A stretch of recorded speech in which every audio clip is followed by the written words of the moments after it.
Мөслөгийн эрлеп. Мөс бол эрозийн процессын гол хүч юм. Одоогоор хуурай газрын гадаргын 10%-ийг мөслөг эзэлж байна.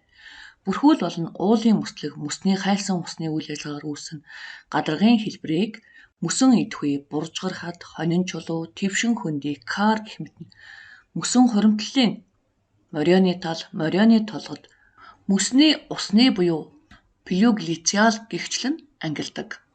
Мөсөн гол гулсаж уруудан голдрол болон хажуугаа идэж үрж уулын чулуулгийг бутлахыг мөсөн идэвхүй буюу экразаци гэж нэрлэдэг. Мөсөн идэвхүйн явц нь мөсөн голын хурд ба мөсний зузаанаас хамаарна. Мөсөөр мөлгөрлөгдсөн талс чулуулгийн овон товон бүхий эрлеп нь буржгар хад ба хонин чулуу юм. Хунх ба цирк. Уулын оройн хэсэгт цасны хилээс дээш орших игц хадан хажуу хавтгай ёроолтой гүн хонхрыг хунх гэдэг. Хунх нь цас болон хүйтний өгөрсөл мөсөн голын ажиллагаагаар үүсдэг. Зэрэгцээ орших хунхууд нийлж томорвол тэр нь их хунх буюу цирк болно.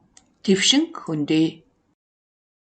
Энэ нь хөндий мөсөн голын идэх үйл ажиллагаагаар үүссэн гүнзгий асар өргөн твш хэлбэрийн хөндий юм.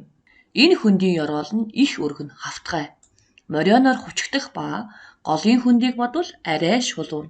Хажуу доод хэсэг нь нэлээн мүлгэр байдалтай байдаг.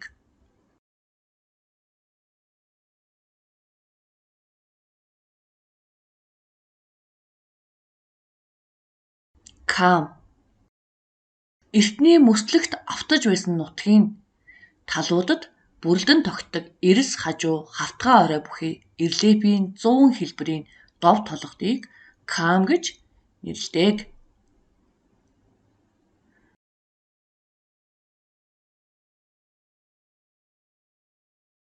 Заандар буюу саараг. Мөс тархсан талбайтай залган орших элсэн довцгийн уудам талуудыг заандар гинэ. Ооз буюу гүвээ. Мөсөн голын хайлсан усны үйл ажиллагаагаар үүссэн хавтгай оройтой 30-45 хэмээн налуу хажуутай хэдэн 10 км урт гүвээнүүдийг ооз гинэ.